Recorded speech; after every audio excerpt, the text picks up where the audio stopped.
Tim Reynolds with the AP. Bron, what's the last couple of days for you been like, just as you go through the process of resetting the body and the mind, and kind of along those lines? I know that, you know, the numbers you put up so far in these playoffs, everyone's just sort of been gaga over them, but do you think there's still another level that you can get to in this series?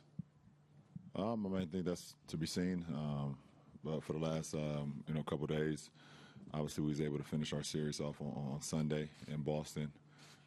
Monday was Memorial Day, so I got an opportunity to stay home with the family, barbecue, have a cookout. Kids had a heck of a time. I had a heck of a time, just relaxing and decompressing until 9 o'clock Eastern time until I started watching the game and seeing who we were going to play. Going against the Warriors, the last 3 years in the finals, I kind of figured or thought, that they could get it done just because of the 18 of possible 21 finals games that I've played against them in the last 3 years. I kind of figured that they would make it happen, just their championship DNA. So, and then yesterday, just around the clock treatment. We had a workout before we left Cleveland. I got treatment on the 4.5 hour flight up here. We did a little prep yesterday. I got some more treatment, ate dinner. And I woke up this morning, worked out, like I always do. I got some more treatment and headed here to see you guys. So, the level that I can, play at is to be seen. But the level that I put into the game is, and put into my craft is who I am. So, numbers and things like that kind of take care of itself. But for me, I understand and I know how much I put into the game. So, everything else is okay. Jeff, on your right. Jeff Zillgett, USA Today. LeBron, you have 4 teammates who once played against you deep into the playoffs previously: Kyle, George, Kendrick, and Jeff. Did you ever envision playing on the same team as those guys at some point? Did you want to? And then the last part of that, what do you like about having Perk around? I'm always, when you go against guys, you can envision that at times how they fit with you and, what they could do for your team. Going against Kyle, I always kind of was like, oh, wow, to add a sharpshooter like that to our ball club would be, an amazing thing. And obviously, our former GM, David Griffin, was able to pull that off and get him to us. And, kind of the rest is history, what he's been able to do for our ball club.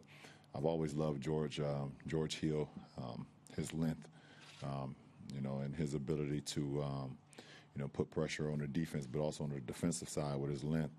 I've always kind of seen that, obviously, with the battles that, we had with Indiana and going deep into the playoffs. Me and Perk, we've been playing against each other and with each other since high school. We played on a few, AAU circuits together when we played actually for the Oakland Soldiers out here. We played on the same team. And Jeff Green, I never envisioned, me, being a teammate of his. But I've always kind of had an aspiration for Jeff, especially, when he, went through the heart surgery and to see, the game be taken away from someone so young at that point in time. I was like, wow, this, a reset for me personally, too, to kind of just never take the game for granted, even though I never do. But it gives you an opportunity to kind of just, thank the situation that you're in. So it was always great, to compete against Jeff, especially after he was able to get back on the floor and just, not actually knowing exactly what he went through, because none of us can actually know unless we've been through that. But you can be inspired by it. So it's been great to have all 4 of them. To answer your last question, Perk's his leadership, his championship, not only pride, but his championship manner every day. He just brings a championship guy around every single day. And obviously, if you guys are out here, you guys hear from the Warriors all the time about what it means to be a championship person and to breathe and to talk and to speak that every single day. So for a lot of our guys that's kind of, went on to other teams or not a part of our team this year, it's great to have another championship guy in our locker room that can kind of, give some of the guys that's never been a part of it, some words of encouragement or some words of advice or what it takes to breathe a championship, mindset every single day. So he's been, he's been instrumental to us since we got him back at the start of the postseason. Al on the left over here. LeBron, El Saracevic, San Francisco Chronicle. Is it good for the NBA to have the same two teams in the finals 4 years in a row? Got to ask Adam Silver. I mean, your thoughts? What? Well, there's been some blowback. There's a talk on social media that people are sick of the same matchup. I mean, do you feel like it would be better if there was more parity in the league? Teams have had their opportunities to beat the Cavs over the last 4 years, and teams have had opportunities to beat the Warriors over the last 4 years. And if you want to see somebody else in the postseason, then you got to beat them. Second row on your right. Or in the finals in that case. LeBron. Ryan Gorsey, San Francisco Examiner. Andre Iguodala, obviously he's out. What has he done so well on you, or what have you noticed him doing on defense against you the last few years that's kind of making you take notice? I think he's, first of all, he has very, very quick hands. That doesn't get talked about a lot. His ability to read and react to the ball, either in the flight or while you're dribbling or when you pick the ball up. But, I mean, at the end of the day, his athleticism allows him to play some of the premier perimeter players in our league. I mean, he's a guy 6'8", long wingspan, athletic. He's been like that since he was at Arizona. And he's just added to his game every single, season he's been in the NBA. I've, played against him throughout my career, throughout his entire career since he got, to the league. And we was actually a funny story. We was actually in the draft when he got drafted. We was one pick away from drafting him before Philly took him. I believe 8 or 9, and then I think we selected Luke Jackson from Oregon, and I had loved him, at Arizona, and was hoping that he slid to us with that pick. But obviously, you guys like those stories, so that's why I gave it to you. Yeah, we appreciate it. Yeah, you guys like stories like that. Thanks. Dave and Chris. David Quinneman, ESPN. LeBron, Thursday is going to be the 101st game you've played in this regular season plus the postseason, the most you've ever done in that span of time. We've tried to get you kind of reflect on it before. I don't know if you will now, but is what you're doing, are you redefining what a prime is considered?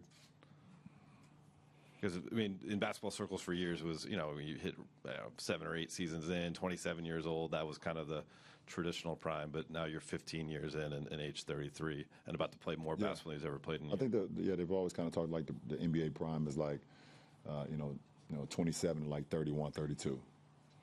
And that's, if you're lucky, you get to that point. I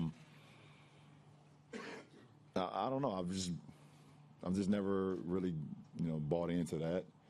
I never bought into like a ceiling either. Like you guys always talk to me about, what's your ceiling, and I've always, kind of told you guys that I don't really have a ceiling. I want to just try to maximize, as much as I can, and be as good as I can. And I forgot. I'm not quite sure who I did a post-game interview after one of our games this year. I don't know if it was maybe Doris or it was one of the great lady sideline reporters that we have that asked me, how do you feel and how are you still able to do this? And I told her that particular time, this is the best I felt in my career. Yeah, it was Cassie Hubbard. Okay, well, there it is. And I don't know if she believed me, and I don't know if you guys believe me, but I really felt that. And I continue to just play at an all-time level, standard, for the rest of the season. And hopefully I can continue it, in this finals.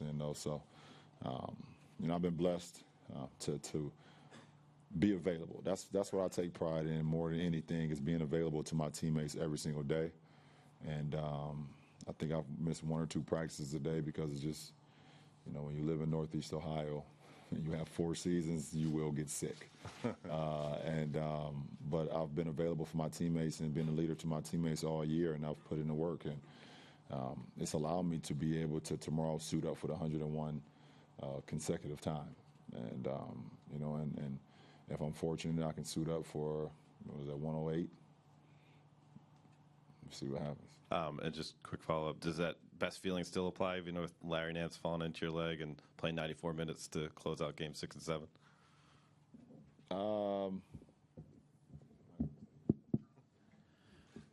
Chris, last one on the left. Chris Haynes, ESPN. Brock, a few years back, you used to talk about certain teams or certain players having cliff notes. Will probably be cliff notes when your career is said and done and your possible book or whatnot. With the Warriors' time, tenure,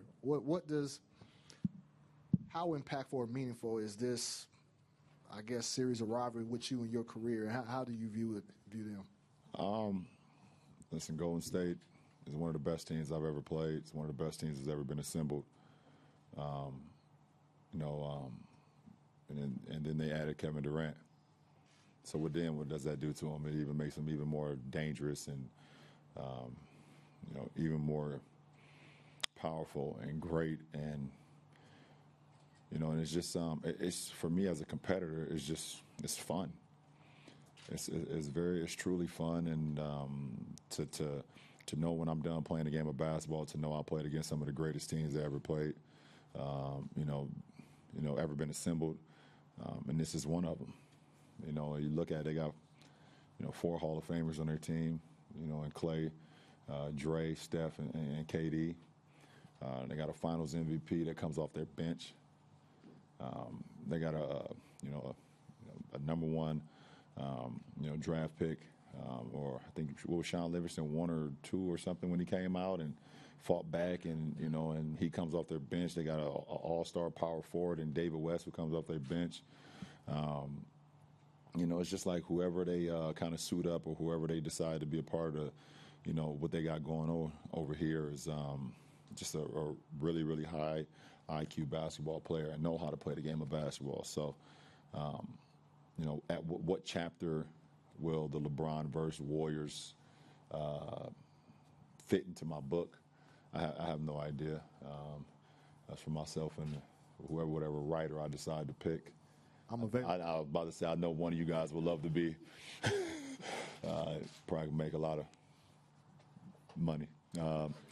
But, I mean, I don't know. Listen, I could sit here and say today that, Golden State is they're a great team. They're a great team, and it's not even, I didn't even mention their head coach. I mean, their head coach is the one who kind of puts it all together, makes it all flow, to be able to, put, egos in the right, position and spot on the floor where everybody feels, good about the outcome and things of that nature. That's when it comes to team sports, that's something that you hope that you could be a part of, where you got great guys that not only have great talent, but also practice the way exactly how you're supposed to practice it, then go on a game and play it that way.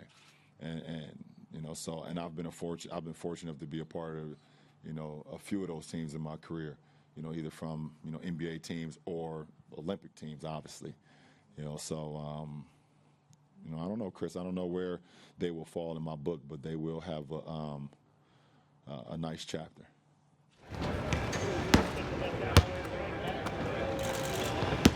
Shoulder with the bar.